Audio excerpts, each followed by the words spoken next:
네, 출발 증시와드 2부 순서 이어가겠습니다. 저희 프로그램 KT 올레 IPTV로도 함께 하실 수 있습니다. 자, 오늘 출발 증시와드 2부 순서부터 여러분께 소개를 해드립니다.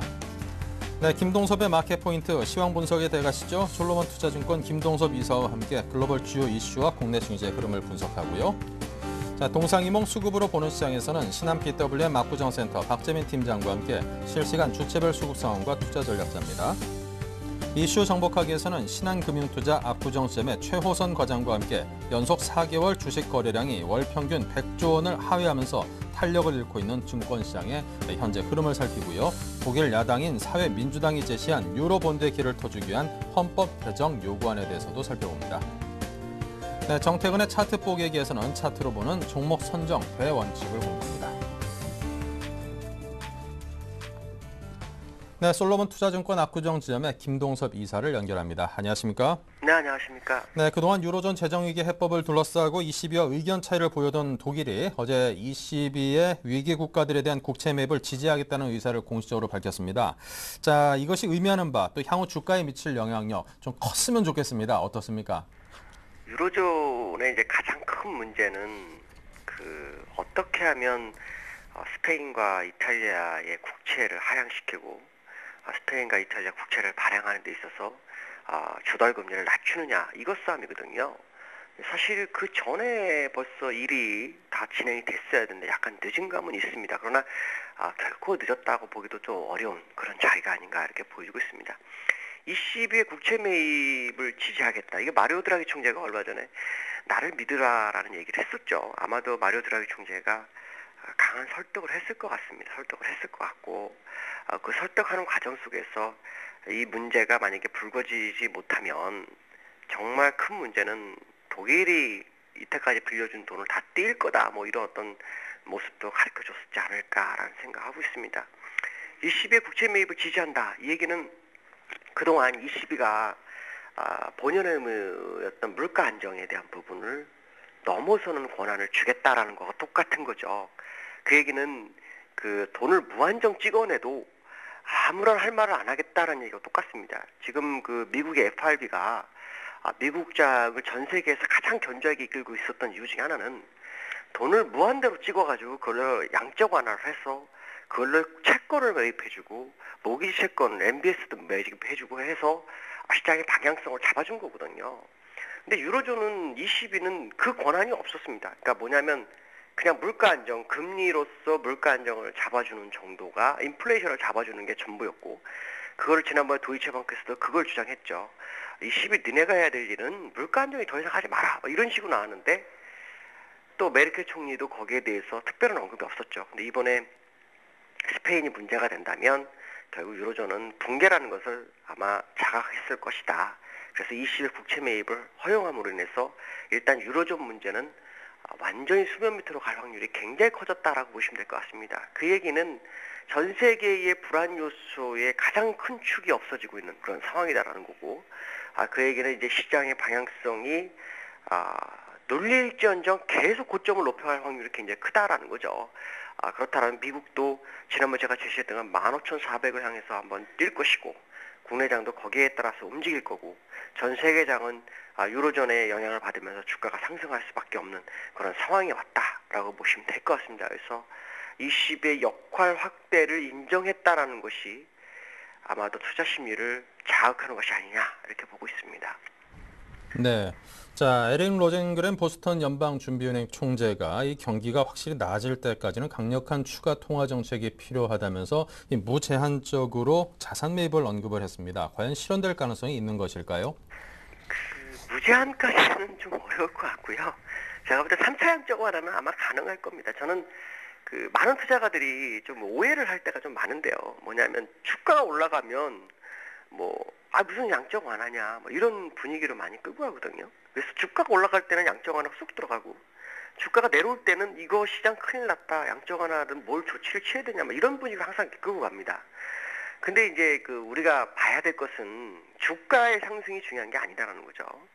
아무리 주가가 상승한다 경제가 살아나지 않으면 소용이 없다는 겁니다. 그럼 경제에서 우리가 바로 밑으로 봐야 될 것 중에 하나가 일단은 첫 번째가 고용이죠. 두 번째가 이제 주택입니다.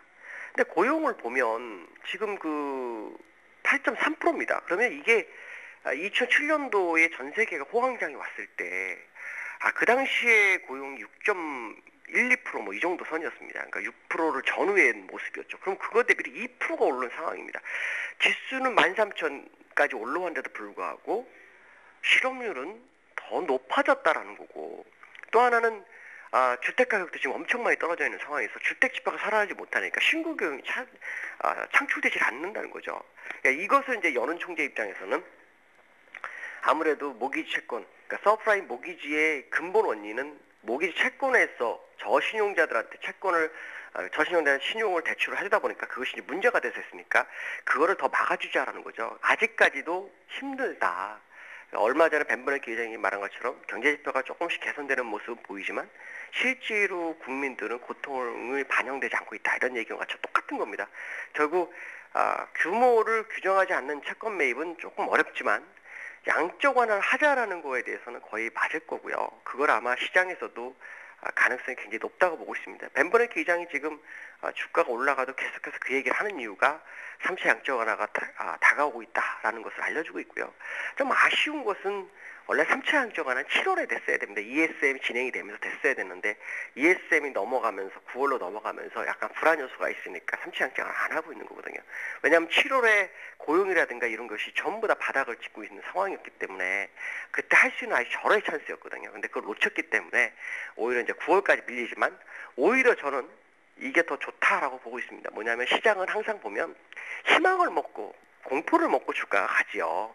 그리고 이제 그렇지 않을 경우에는 어떤 게 발표했을 때 주가가 밀리는 경우가 상당히 많습니다. 그러니까 오히려 지금 시간을 버는 거에 더 박수를 쳐주고 싶고 그때까지 주가는 굉장히 상승할 수 있다. 특히 미국도 주봉상으로 일목균형평상의 전환선과 기준선 값이 골드크로스가 나는데 보통 골드크로스가 나면 주봉상으로 24주 이상 상승합니다.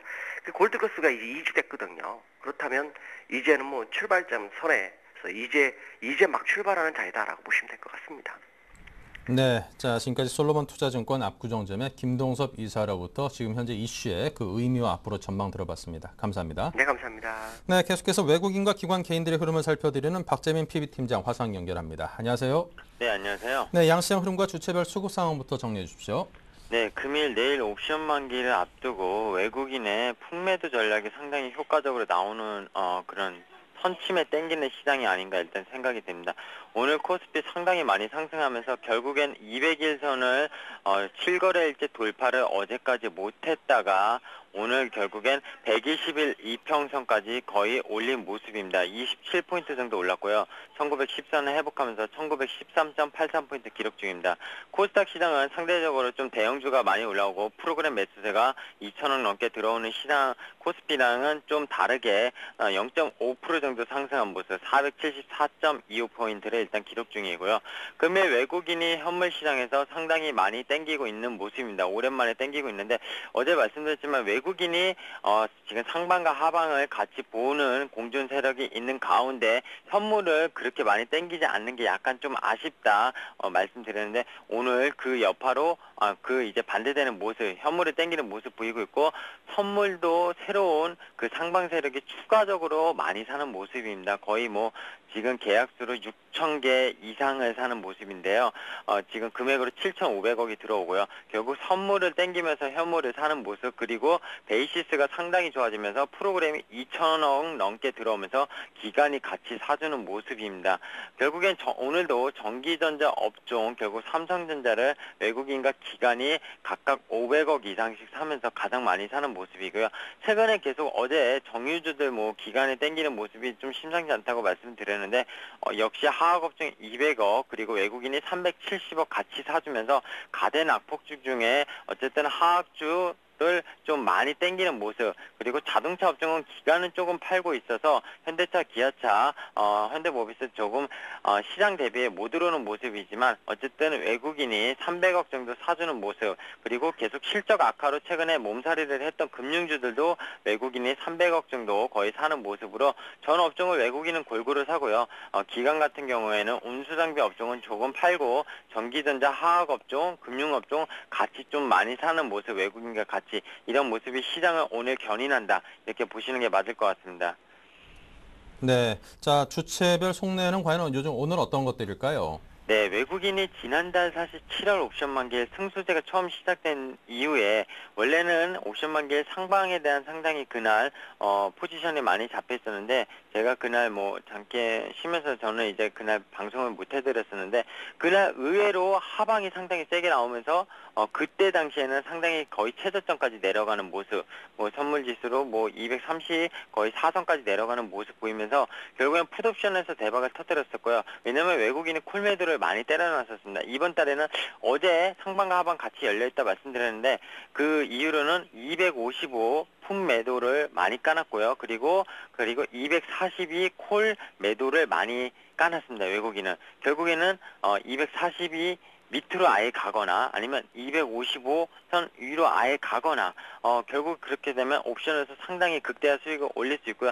선물은 아직 한 달이나 남았습니다. 9월달 물이기 때문에 한 달 남았기 때문에 아직 여유가 있고요. 뭐 상방이든 하방이든 그 안에 또다시 작업을 외국인들이 하면 되기 때문에 옵션에 대한 최대 전략을 세우는 것 같습니다. 그래서 이번 달에는 풍매도 전략이다. 결국 풍매도 전략이 상당히 맞아 들어가는 모습. 풍매도 전략은 결국 지나치게 계속 개인은 하방 쪽으로 쏠리는 반면 외국인이 풋 매도를 까면서 옵션 쪽에서 이익을 극대화시키는 전략이 계속 먹히고 있다. 이렇게 좀 보는 게 맞을 것 같고요. 개인은 어느덧 1900선이다. 최근에 계속 팔았죠. 근데 일단은 다 팔고 보자 계속 생각을 하는 것 같습니다. 오늘 벌써 1시간밖에 안 되는데 개인이 3,600억 원 거래소에서 팔고 있고요.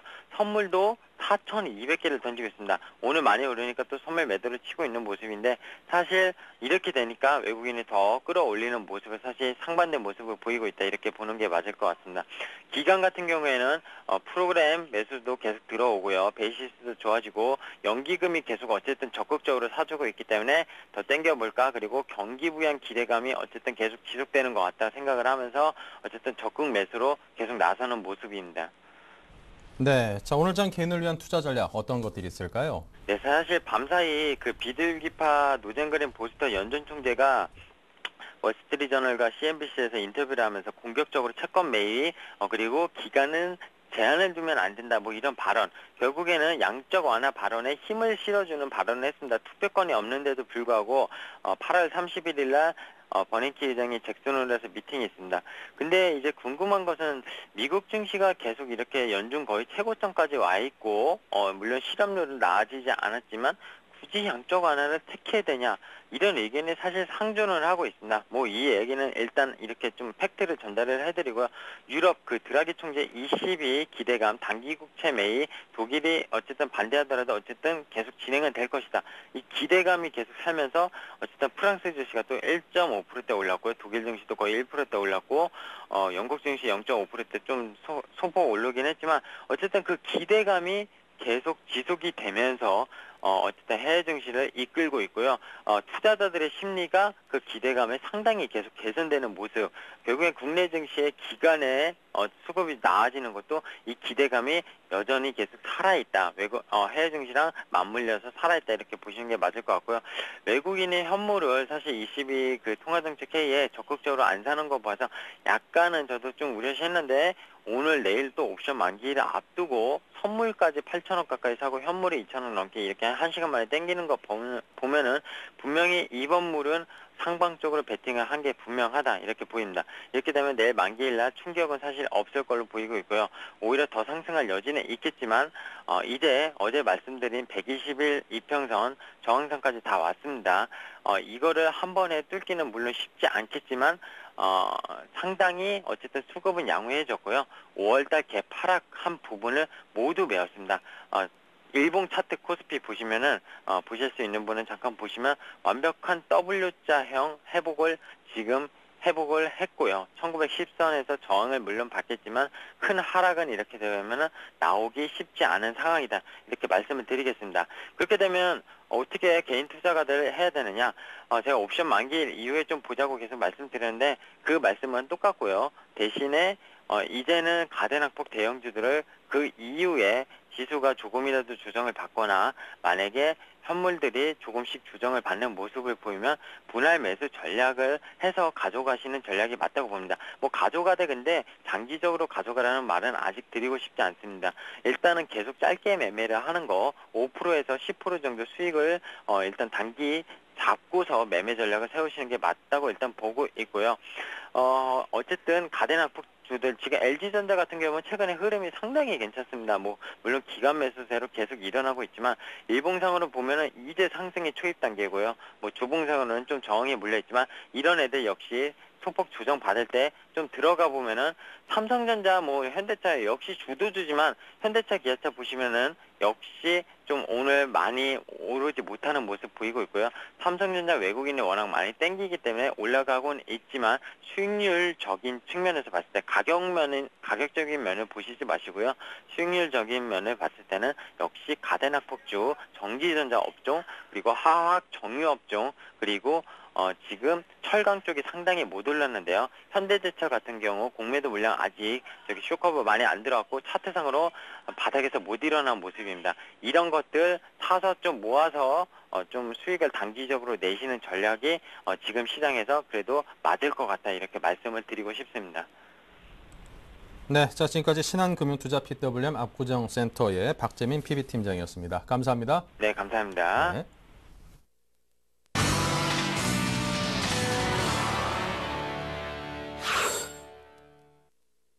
네, 본격적인 오늘장 전략도 보겠습니다. 오인의 전문가와 함께는 12자 투자 전략도 보죠. 네, 박성일 연구원은 지수 상승에 대비한 주도주의 분할 매수를, 박수영 대리는 외인과 기관의 동시 순매수 종목에 단기 대응을 주문했고요. 정영훈 연구원은 옵션 만기 전 눈치 보기 장세를 예상했습니다. 최희용 대리는 추가 상승 시에 비중을 축소해라. 김도영 대표는 시초가 강한 종목 추경 매수가 가능하다고 했습니다. 업종으로는 IT와 IT 부품 업종을 박성일 연구원이 꼽았고요. 박수영 대리는 화학, 정유, 자동차 업종을, 정영호 연구원은 유통 업종을, 최희용 대리는 정유와 화학을, 김도영 대표는 은행과 정유를 꼽았습니다. 네, 이 가운데 세 분의 전문가분이 정유 업종을 꼽았습니다. 자, 오늘은 솔로몬 투자증권 정영훈 연구원을 연결합니다. 안녕하십니까? 네. 자, 먼저 현재 시황부터 좀 볼까요? 네, 안녕하세요. 여보세요? 네, 예, 안녕하세요. 아주 잘 들립니다. 네네. 전화하기 예. 좀 고르지 않았던 것 같습니다. 예, 예. 네, 자 먼저 현재 시황부터 살펴주십시오. 네, 우선 뭐 지금 금일 같은 경우에 어느 정도 좀 강한 흐름을 보여주면서 1900선을 지금 돌파한 상황인데요. 그렇지만 뭐 역시 뭐 지속해서 지금 5월 이후에 계속해서 1900선에서 한 1800선, 100포인트 내외를 두고 지금 박스권 구간을 좀 이어가고 있는 상황이기 때문에 어느 정도 1900선 안착 여부를 좀 확인하는 게 중요하지 않나 그렇게 좀 생각을 하고 있습니다. 지금 무엇보다 뭐 내일 같은 경우에 이제 금통위가 이제 남아 있고 또한 그 옵션 만기일이라고 좀 할 수가 있겠는데요. 역시 뭐 내일 그 이벤트를 앞두고 금일 같은 경우에는 어느 정도 좀 상승을 하고 있지만 어느 정도 좀 눈치 보기 장세가 장 후반 들어가면서 좀 이어지지 않을까 그렇게 좀 판단을 하고 있습니다. 다만 뭐 현재 최근에 그 시장에 좀 우호적인 좀 분위기가 형성이 되면서 상당히 좀 좋은 분위기가 좀 형성이 되고 있는 상황인데요. 지금 뭐 역시 뭐 오늘 금일 이슈라고 할 수 있는 그 보스턴 연준 총재의 그 발언과 그 융커 의장의 발언이 상당히 좀 주목이 되고 있는 상황입니다. 지금 QE3에 대한 좀 긍정적인 좀 양적 완화에 대한 입장을 좀 보여주고 있는 만큼 향후에 그 버냉키 의장이 그 이번 달 말 잭슨홀 연설이 좀 기대가 된다라고 좀 할 수가 있겠는데요. 역시 시장에서 이러한 부분에 대한 좀 분위기가 상당히 좀 우호적으로 좀 관측이 되면서 금일 같은 경우도 어느 정도 상승 흐름이 나타나고 있지 않나 싶습니다. 그렇지만 제가 역시 앞서 말씀드린 바와 같이 내일 금통위와 옵션 만기일이 있는 만큼 어느 정도 장 후반까지 좀 시장 추이를 좀 지켜보신 이후에 좀 매수하는 게 좋지 않을까 그렇게 좀 판단을 하고 있습니다. 네, 자 오늘 유통업종 등에 관심을 두자는 말씀을 하셨는데요. 자세히 설명 주시죠. 네, 우선 뭐 최근에 흐름이 상당히 유통업종 흐름이 좀 좋은 흐름이 좀 연출이 되고 있는 상황인데요. 뭐 현대백화점, 롯데쇼핑 이러한 종목군들이 상당히 좀 좋은 모습을 보여주고 있습니다. 역시 뭐 시장이 상당히 좀 긍정적으로 좀 나타나면서 역시 소비 심리가 그동안 상당히 좀 위축되었었는데 앞으로 그 소비 심리가 살아날 것이라는 기대감이 좀 연출이 되면서 이런 유통업종에 좀 매수가 좀 몰리는 게 아닌가 싶습니다. 아무래도 또 역시 중국에 대한 좀 기대감을 좀 말씀을 안 드릴 수가 없겠는데요. 역시 하반기로 가면 갈수록 중국의 소비 심리가 좀 살아날 것으로 예상을 하고 있고 뭐 아시다시피 한 4분기 이후로는 역시 뭐 춘절이라든가 연말 연시가 좀 다가올수록 소비 심리가 살아나는 경향이 있기 때문에 이러한 부분에서 지금 현재 매수가 좀 들어오고 있지 않나 싶습니다. 그렇기 때문에 지금 시점에서 어느 정도 당분간은 좀 상승 흐름이 이어질까 이어지지 않을까 예상을 하고 있기 때문에 단기적으로 봤을 때는 앞으로 당분간은 좀 유통업종에 좀 주목을 하시는 게 좋지 않을까 그렇게 좀 판단을 하고 있습니다. 네. 자, 오늘 장에서 관심 가질 만한 종목 어디를 눈여겨보고 계십니까? 네, 금일 같은 경우에는 바로 그 신화인터텍이라는 종목을 좀 관심을 가지고 있는 상황인데요. 최근에 흐름이 상당히 좀 좋은 흐름을 보여주고 있습니다. 지금 뭐 금일 같은 경우는 좀 강보합권에서 움직이고 있는 상황인데 역시 뭐 그동안 수익 펀더멘탈이 상당히 견고한 상황이지만 그동안 뭐 시장의 오해로 인해서 주가가 좀 많이 좀 크게 좀 하락을 한 상황이다라고 좀 할 수가 있겠습니다. 뭐 전환사채와 그 BW 그 발행 소식에 따라서 주가가 좀 급락을 했었는데요. 오히려 그렇기 때문에 지금 시점이 저점 매수의 좀 기회가 아닌가 그렇게 좀 판단을 하고 있습니다. 왜냐하면 기존에 발행한 BW 같은 경우에는 그 차압 목적으로 발행을 한 것이기 때문에 뭐 이번에 상환받은 자금이 태양광 사업 그 투자에 좀 집중될 것으로 좀 보여주고 있습니다. 지금 뭐 실적 모멘텀도 상당히 좀 긍정적이다라고 좀 할 수가 있고, 뭐 올해 그 하반기에 그 TV 시장의 회복이 기대된다는 점에서 뭐 향후에 매출이 더욱더 가속화되지 않을까 그렇게 좀 예상을 하고 있습니다. 뭐 올해 예상 영업이익이 약 한 220억 원 정도로 예상이 되고 있는 만큼 지금 뭐 전년 대비해서 약 한 3배, 전년에 한 60억 원 정도 영업이익이 나왔기 때문에 전년 대비 약 한 3배 이상 증가할 것으로 보여지고 있어서 뭐 하반기까지 계속해서 좀 이러한 실적 모멘텀이 주가 상승을 좀 이끌 수 있는 원동력이 되지 않을까 그렇게 좀 보고 있습니다. 그렇기 때문에 지금 시점에서 투자자분들께서 좀 중장기적인 안목에서 보신다라고 한다면 한번 신화인터텍 같은 경우에는 하반기까지 한번 꾸준히 끌고 가보실 만한 종목이지 않나 그렇게 좀 판단을 하고 있습니다. 네, 자, 신화인터텍에 대해서 들어봤습니다. 지금까지 솔로몬투자증권 정영훈 연구원이었습니다. 감사합니다. 네, 감사합니다. 네, 자, 계속해서 이슈 정복하기 박미라 아나운서 만나봅니다. 안녕하세요. 이슈 정복하기 박미라입니다. 오늘 살펴볼 주요 이슈들 함께 정리해보겠습니다. 한국거래소와 금융투자협회에 따르면 7월 상장 주식 거래 대금은 90조 457억 원으로 4월 이후 4개월째 월 평균 거래액이 100조 원을 하회했습니다. 오는 9일 열리는 한국은행 금융통화위원회에서 기준금리가 추가 인하될지 여부에 관심이 쏠리고 있습니다. 하반기 한두 차례 더 인하한다는 데 이견이 없지만 8월일지 9월일지 의견이 엇갈리고 있습니다. 독일 야당인 사회민주당이 유로본드의 길을 터주기 위해 독일 헌법 개정을 요구해 비상한 관심이 쏠리고 있습니다. 그러나 독일 집권당의 반대가 심해 향후 독일 정치 흐름에 이목이 집중됩니다. 네, 이슈 정복하기 오늘 순서는 신한금융투자 최호선 과장과 함께하겠습니다. 안녕하세요. 네, 안녕하세요. 네, 최근 유로존 리스크가 제대로 해결되지 않으면서 주식에 참여하는 사람들의 수가 점점 줄어들고 있는데요. 최근 4개월간 거래소 월 평균 거래액이 100조 원을 하회하고 있다고요. 예, 그 유로존 리스크가 해결되기까지는 이제 많은 난제가 있으면서 이에 대한 불확실성으로 증시가 활력을 잃고 있는데요. 실제로 증권시장 참여자들은 체감적으로 좀 느끼고 있습니다. 안전자산 선호 현상으로 인해서 원금 손실 가능성이 낮은 상품이나 은행의 예금으로 자금 이동이 좀 많이 있었고요. 증권시장으로 유입되는 신호는 아직 나오지는 않고 있는데요. 사정이 이러다 보니까 증권사에서 돈을 빌려 주식을 샀던 그러니까 투자자들은 외상거래를 뚝 끊었고 주식 활동 계좌는 좀처럼 2천만 개를 다시 넘지 못하고 있습니다. 그래서 숫자를 좀 구체적으로 보면요. 7일 한국거래소와 금융투자협회에 따르면 7월 상장 주식 거래 대금은 90조 457억 원으로 4월 달에 99조 3,900억 원 이후에 4개월째 그 월평균 거래액이 이제 100조 원을 하회했습니다. 그리고 월평균 주식 거래액이 100조를 밑돈 것은 2010년 3월 이후 올해 4월까지 25개월 만인데요. 금융위기가 몰아친 2009년도에도 월평균액이 이제 100조 원 미치지 못한 것은 1월과 2월, 11월과 12월 정도였습니다. 코스닥 시장도 마찬가지인데요. 4월에서 7월 월평균 거래대금 40조 원 이하로 떨어졌고 작년 6월 이후에 10개월 만입니다. 그러니까 작년 8월 유럽 재정위기가 본격화하고 코스피가 곤두박질 칠 때 거래액은 오히려 143조 8,018억 원으로 높았는데요. 코스피 하락이 확실해 보이자 이제 투자자들은 돈을 빌려서 주식을 샀는데 그러나 최근에는 이제 코스피가 박스권 흐름에서 탈출하지 못하자 투자자들 신용거래 융자 거래 금액도 크게 줄었다는 것이죠. 그래서 이달 3일 신용거래 융자 금액은 3조 8천억 방식으로 연중 최저치에 달했고요. 신용거래가 이제 크게 줄어들다 보니까 외상거래, 그러니까 신용거래 후 이제 돈을 갚지 못해서 발생하는 위탁매매 미수금도 덩달아 연중 최고치를 경신 중입니다. 투자에 주저하는 투자자들이 많아지면서 주식거래 활동 계좌 수도 정체 상태인데요. 이달 3일 현재 1,097만 개에서 늘어나지 않고 있습니다. 이런 상황을 좀 냉철하게 좀 멀리서 본다면 거래대금이 적고 주식 계좌가 크게 늘지 않다는 것은 앞서 얘기한 대로 경제 방향성이 잘 안 보이는 거기 때문이긴 하는데 오히려 이 부분이 투자의 기회라고 생각하고 있습니다. 하반기 우리 증시인 이제 글로벌 증시는 정치적으로 우리나라를 포함하여 미국과 중국의 정권 교체가 있으면서 현 경제에 대한 처방전은 최악의 상황이 아니라면 선거 과정 또는 집권 초기에 나올 가능성이 높은데요. 그때는 억눌렸던 투자 심리가 증권시장 쏠릴 가능성이 높은데 현명한 투자자라면 현재 이런 경제 펀더멘탈상 저평가된 국면에 투자 기회를 삼는 것이 좋을 것으로 생각하고 있습니다. 이제 내일 열리는 한국은행 금융통화위원회의 기준금리 인하 여부에 관심이 쏠리고 있습니다. 하반기에 한두 차례 금리를 더 내릴 수 있다는 데는 이견이 없지만 이번 달인지 다음 달일지 이 의견이 엇갈리고 있다고요.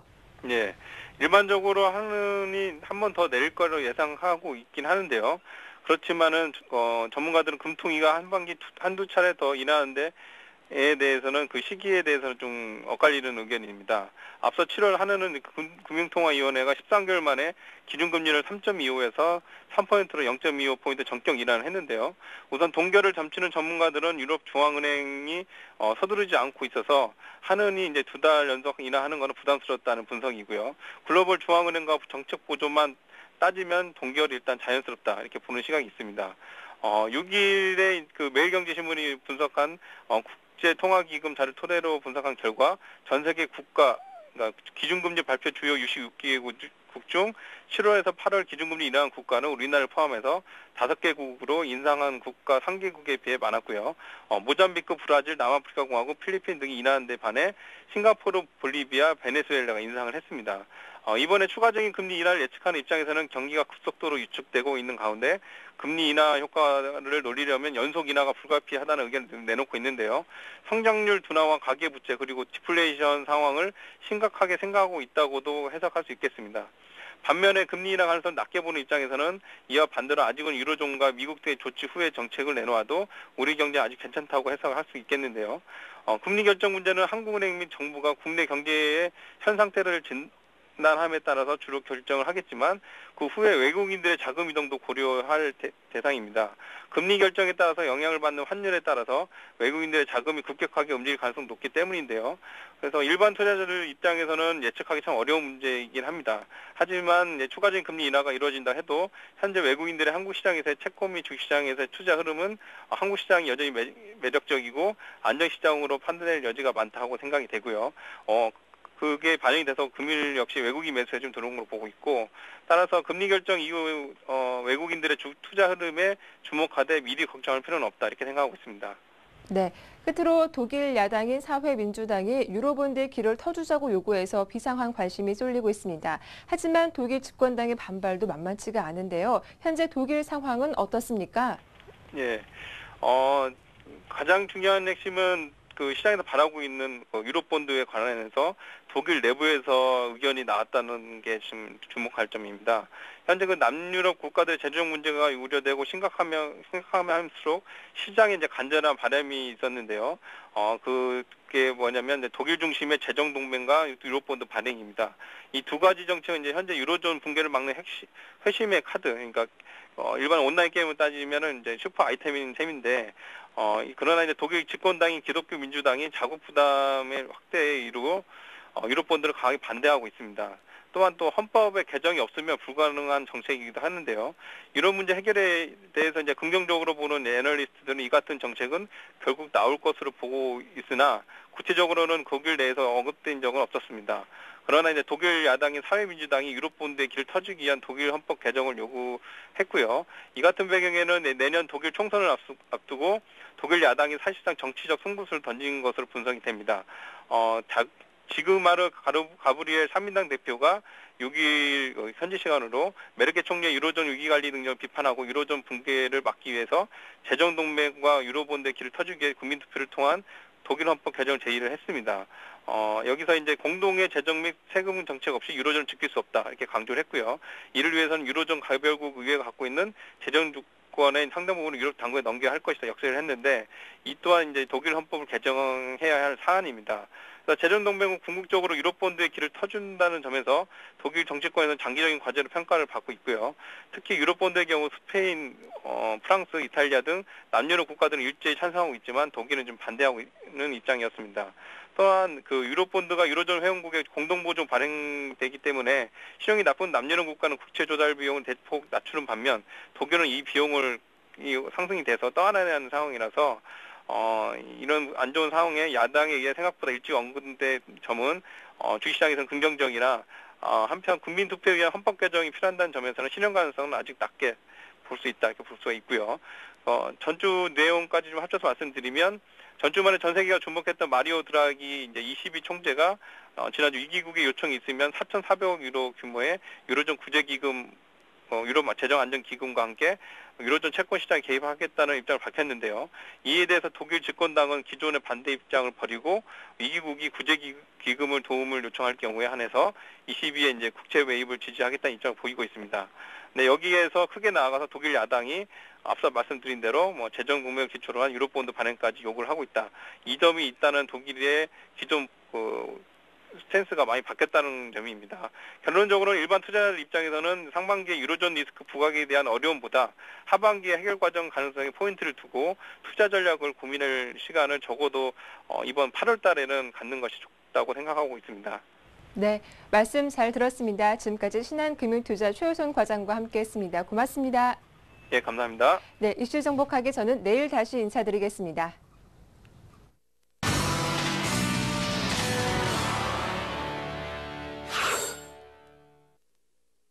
네, 자 계속해서 리딩투자증권 우성재 팀장을 연결합니다. 안녕하십시오. 네, 안녕하세요. 네, 중국 쪽 분위기 전해주십시오.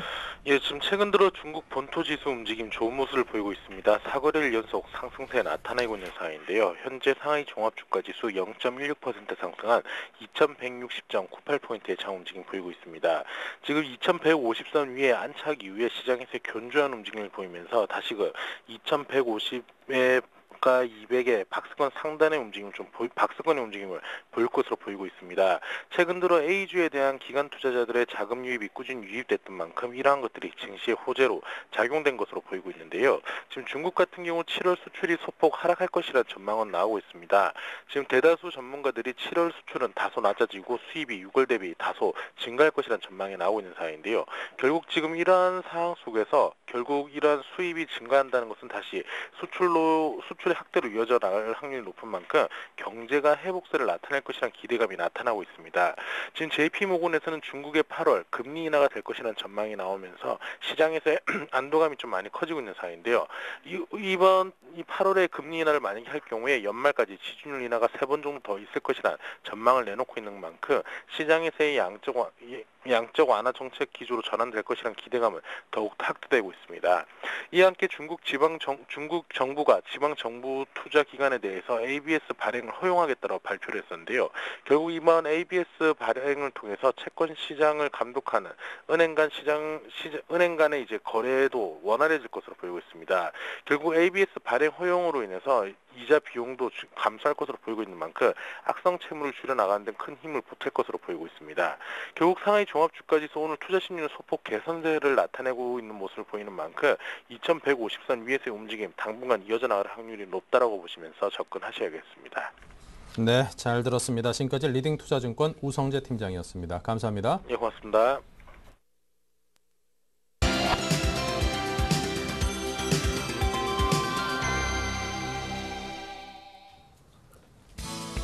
네, 안녕하세요. 오늘 이제 마지막 시간이 좀 될 것 같습니다. 그동안 고점 신호에 대한 부분도 좀 강의를 했었는데, 이제 좀 끝이 보이는 것 같습니다. 조금 많은 얘기를 나누고 싶은데 시간이 좀 짧다 보니까 조금 오늘도 강의만 좀 바로 좀 시작을 해야 될 것 같다. 그러니까 먼저 말씀 좀 드려봐야 될 것 같습니다. 자, 오늘 마지막 시간이고요. 오늘 할 내용이 맨 아래쪽에 있는 이동평균선 지지, 그러니까 이동평균선 관련해서 고점 신호와 그리고 고점 신호를 한번 해석을 해보는 쪽으로 강의를 한번 시작해 보도록 하겠습니다. 자, 그동안 그래서 변동성 확대라든지 그리고 거래량 증가 그리고 외봉 형성 후의 행보 이런 부분을 통해서 고점 신호에 대해서 공부를 좀 해봤었는데요. 그래서 오늘 마지막 시간인 이동평균선 빠르게 한번 좀 가보도록 하겠습니다. 자, 이동평균선 같은 게 잘 아실 거예요. 5일 2평, 그리고 21평, 60일, 121평 이런 식으로 상당히 많은 이평선들이 있는데 이 이평선들을 이용해서 상당히 그동안 기술적 분석 책들 많이 보셨을 거예요. 그래서 기술적 분석 책을 통해서 상당히 많은 지식들이 있으실 건데 그동안에 그런 그 지식들을 통해서 많이 써먹었던 부분들이 이제는 일상적으로 많은 사람들이 알게 된다면 그 부분이 이제는 기법이 될 수가 없겠죠. 그래서 그런 부분들이 조금 딜레마라고 좀 봐야 될 것 같습니다. 그래서 항상 어떤 기술적 분석 공부 같은 경우에는 항상 정해진 부분이 없습니다. 이 기법이 통했다가 이 기법이 많은 사람이 알게 된다면 그 기법은 이제는 통하지 않는 기법이 될 수가 있겠죠.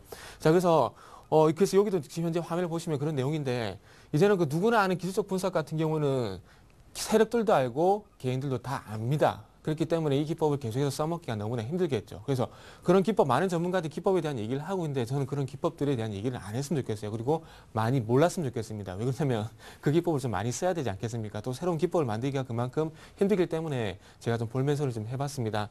자, 그래서 개인들이 잘 알고 있는 기술적 분석을 세력이 역으로 이용할 수 있다는 점도 분명히 매매를 하실 때는 분명히 좀 상기를 하셨으면 좋겠습니다. 우리가 잘 알고 있는 이평선, 잘 알고 있는 어떤 기법들 같은 게 가장 간단한 것들이 5일선 지지 시 매수, 5일선 이탈할 적에는 매도 이런 얘기를 상당히 많이 하는데 그런 기법들 같은 게 많은 기술적 분석에 나와 있죠. 그렇기 때문에 그런 부분들을 어떻게 본다면 세력들이 역으로 이용하는 경우가 상당히 많았었습니다. 그래서 그런 부분들을 다시 한번 상기를 해보면서 어떻게 본다면 새로운 내용이라 좀 봐야 될 것 같습니다. 자, 그래서 한번 시작을 해보도록 할게요. GS 글로벌이라는 종목을 가지고 한번 말씀을 드릴 건데요. GS 글로벌 일봉을 통해서 고점 신호가 어떻게 나왔는지를 한번 좀 보도록 할게요. 자, 이동평균선 어떤 지지에 대한 부분을 말씀드렸는데, 자, 지금 현재 보시면은 각 굵은 갈색 선이 보이실 거예요. 굵은 갈색 선이 21선인데, 자, 21선이 그 단기 이평선이고 지지력을 보게 되면 상승한다는 부분 잘 아실 거예요. 근데 그럼 기존에 알고 있던 내용인지는 한번 좀 보도록 할게요. 자, 숫자 1을 보게 된다면은 거래량 증가 그리고 장대 양봉을 통해서 시세의 어떤 시작을 알리는 강력한 매수 신호가 나왔다는 부분은 잘 아실 겁니다. 자, 근데 중요한 건 자, 볼게요. 아래쪽을 보시게 된다면은 5일 이평선과 20일 이평선이 골든 크로스가 나오고 난 다음에 중요한 건 어떤 지지력을 보이게 되죠. 여기서 1차 매수가 나오는데 여기에 대한 확신이 없을 때는 친절하게도 거래량이 터지면서 장대 양봉이 출현할 때 따라가시는 늦지가 않다는 부분이에요. 그리고 이 부분 누구나 잘 아는 내용이고 그 위에 한번 보도록 할게요. 그 이후에 자, 잘 보시면은 짧은 기간이긴 하지만은 21선을 지지하는 그런 흐름, 그러니까 친절하게도 21선을 딱 지켜주면서 올라가는 흐름이 나오지 않다가 이후에 21선을 지켜주는 흐름이 나오게 된다는 겁니다. 근데 이 부분이 이제는 역으로 세력들이 이용을 한다는 겁니다. 자, 21선이 어떤 지지라인에 작용할 때 21선을 지켜주면서 반등이 나오고 21선 지켜주면서 반등이 나오고 그리고 21선이 지지력을 보이면 매수 그리고 21선이 이탈하게는 매도라는 그런 어떤 그런 공식이 성립이 되는데 자, 숫자 1을 보게 된다면은 시세 초기 그 시세 초기 때 강력한 매수 신호가 나오고 난 다음에 20일 이동평균선 지지 흐름이 한 번도 나오지가 않았습니다. 근데 이후에 어떤 그 추가적인 상승이 나오고 난 다음에 개인들이 잘 알고 있는 친절한 기술적 분석의 신호죠.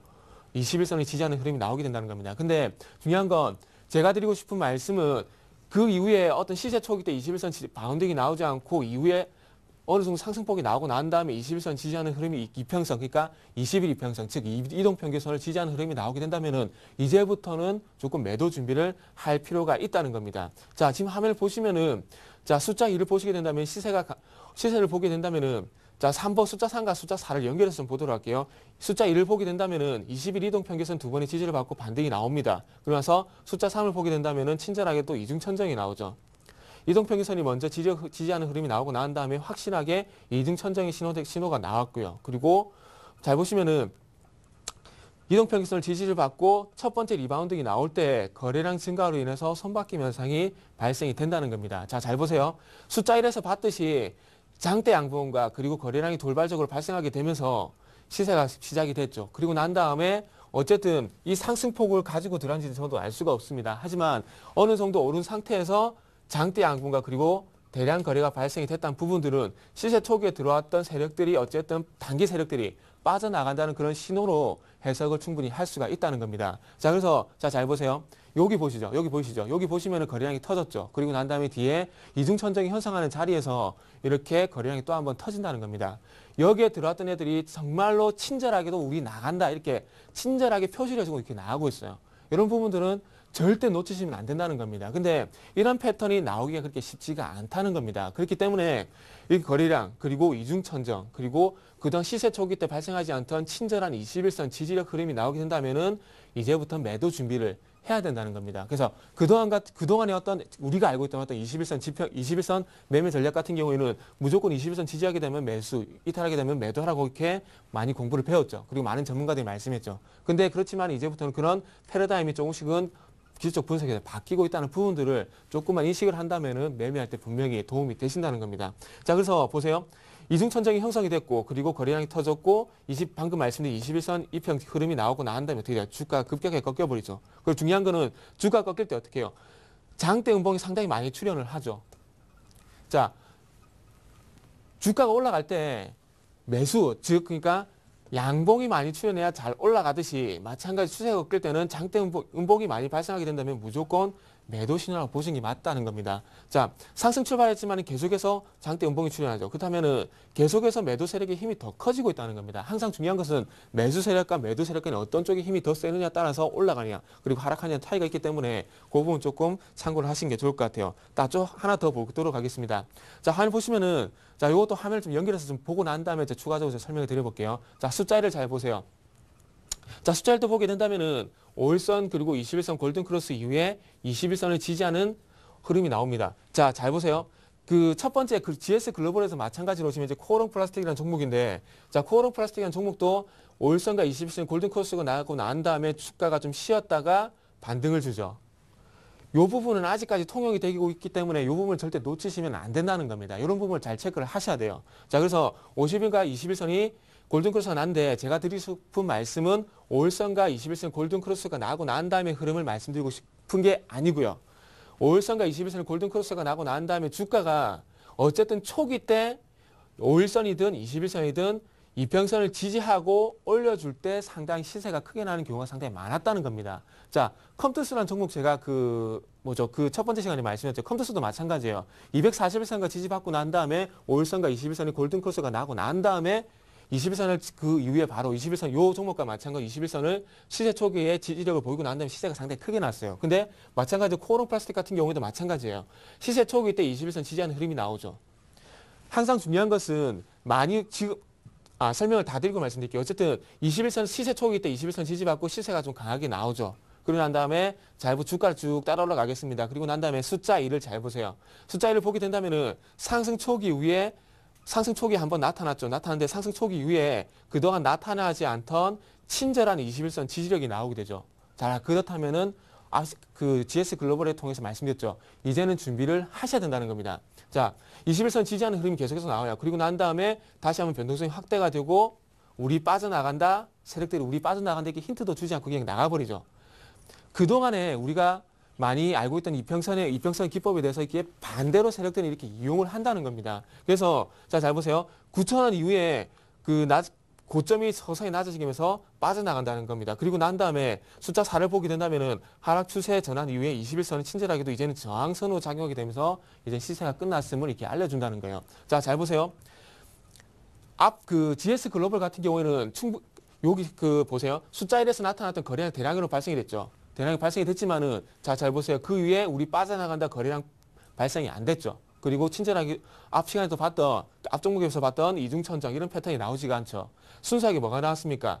시세가 분출되고 난 다음에 이 이평선이 지지하는 흐름이 나오게 되면서 이제 고점 신호가 이렇게 나온다는 겁니다. 그래서 고점 신호가 상당히 많아요. 많은데 이런 제가 지금 말씀드리고 지금 오늘 시간까지 말씀드리고 있는 4가지 패턴, 요 패턴은 꼭 한 번씩은 기억을 해볼 필요가 있다는 겁니다. 최근에 상당히 많이 발생이 되기 때문에 제가 4가지만 뽑아 본 겁니다. 그래서 잘 보세요. 어쨌든 결론적으로 말씀드리고 싶은 부분이 초기에 21선, 초기에 이평선을 지지하게 된다면은 상당히 강한 시세가 나오지만은 시세가 분출이 되고 난 다음에 21선이든 아니면 5일선이든 이동평균선을 지지하는 흐름이 나오게 된다면 이제부터는 기존에 알았던 그런 패러다임을 깨게 되면서 매도 준비를 하셔야 된다는 겁니다. 자, 그리고 난 다음에 시세가 발생이 되고 난 다음에 어떤 고점에 대한 신호가 나오지 않고 그냥 꺾여버리죠. 이게 최근에 최근에 어떤 세력들의 패턴 흐름이라는 겁니다. 그래서 이런 부분들은 충분히 계속해서 익히시고 공부가 계속해서 되셔야 된다는 겁니다. 그만큼 기술적 분석으로 수익 내기가 그만큼 힘들다는 부분이 될 수가 있겠죠. 아까 컴투스 말씀드렸죠. 컴투스도 차트 한번 잘 보세요. 241선에서 2번 지지를 받고요. 그리고 골든크로스가 나고 난 다음에 시세 초기 때 21선을 지지받고 상당히 강한 시세가 났습니다. 요거는 제가 ATS를 안 켜놔서 보여줄 수가 없는데 그 부분은 충분히 조금 체크를 하셨으면 좋겠어요. 그래서 이 부분 이제 20일 이동평균선을 지지받았을 때 어떤 고점 신호고요. 그리고 이제는 도리어 저항이 되는 부분을 한번 좀 보도록 할게요. 저항이 되는 부분들 볼 건데 자,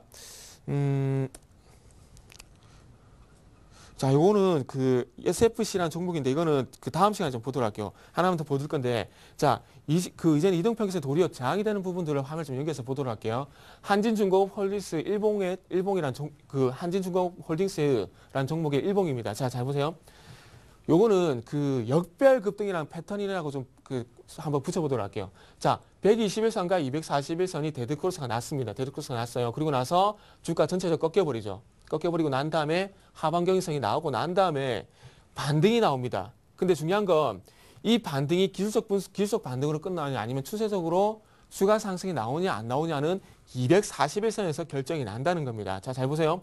한진중공업 말 그대로 조선업체죠. 조선업체였더니 업황이 안 좋다는 부분들은 잘 알고 계실 겁니다. 근데 그 부분 모를 때는 이평선이 이렇게 나타날 수가 있다는 겁니다. 자, 121선과 241선이 데드크로스가 났을 때는 무조건 매도하셔야 돼요. 매도하셔야 되고 큰 폭의 주가 하락이 나오죠. 그리고 난 다음에 하방경직선이 나오는데 자, 하방경직선이 나올 때는 이제부터는 매수 준비는 할 수가 있습니다. 하지만 중요한 건 여기도 보시면 아시겠지만은 이렇게 장대 양봉이 출현하는 요 자리에서 매수를 할 수가 있다는 거예요. 숫자 이거는 3입니다. 숫자 3인데 자, 반등이 나오고 난 다음에 자, 여기서는 아까 조금 전에 보신 종목들 같은 경우에는 이동평균선이 지지를 보이면서 고점 신호가 나왔죠. 근데 여기서 어떻게 돼요? 241선이 저항으로 작용을 하고 있죠. 자, 그만큼 장기 추세를 돌리기가 그만큼 힘들다는 부분이 이 종목을 통해서 현재 나오고 있다는 겁니다. 자, 그래서 이 부분은 241에서 저항이 되게 되면서 기술적 반등으로 끝나는 거라는 겁니다. 그래서 본인이 만약에 가지고 있는 종목들이 241선과 121선이 데드크로스가 나게 되면서 241선 아래 구간에 놓여 있다면은 이 종목들을 만약에 노렸을 경우에는 241선까지의 반등은 나올 수 있겠지만은 241선 부분까지 접근했을 때 실적이라든지 그리고 업황 이런 부분이 나아진 부분이 없다면은 기술적 반등으로 끝날 가능성이 있기 때문에 여기에 대해서 단기적으로 고점 신호에 대한 부분들도 충분히 대비를 하시는 게 좋다는 부분들을 한번 말씀드려보고 싶어요. 그래서 오늘 내용들을 한 2개 정도 사례가 있는데 그 부분을 또 마무리 또 못 해버렸네요. 자, 그래서 잘 보시면 여기 한 번만 보도록 할게요. 한번 전환된 장기 추세는 돌리기가 힘들다는 결론이 이 차트를 통해서 이제 나오고 있다는 겁니다. 그래서 또한 역별 속에서 반등은 기술적 반등 그리고 매도 자리로 활용하는 것이 좋다는 부분들을 마지막으로 좀 덧붙여 보시면서 이 부분을 좀 마무리 좀 하도록 할게요. 그래서 다음 시간에 이동평균선의 어떤 지지 그리고 저항 이 부분들을 다시 한번 마지막으로 복습을 하게 되면서 오늘 제가 좀 막 다 끝내려고 했었는데 좀 제가 말이 길어진 바람에 좀 시간이 좀 지체가 됐습니다. 그래서 다음 시간에 마무리하는 쪽으로 하고요. 그래서 어쨌든 오늘 제가 준비한 내용 여기까지고 말이 좀 빠르다고 하더라도 좀 그 부분을 이해 좀 부탁드리겠습니다. 자, 이제 스튜디오 다시 한번 연결해 보도록 하겠습니다. 윤동수 앵커님. 네, 자, 지금까지 골든이글 투자자문 정태근 팀장의 차트 뽀개기였습니다. 잘 들었고요. 자, 11시부터는 베스트 종목 상담 준비되어 있습니다. 무료 문자 013-3366-0110 전화 02-3153-2610으로 주시면 됩니다. 블로그도 관심 가져주시고요.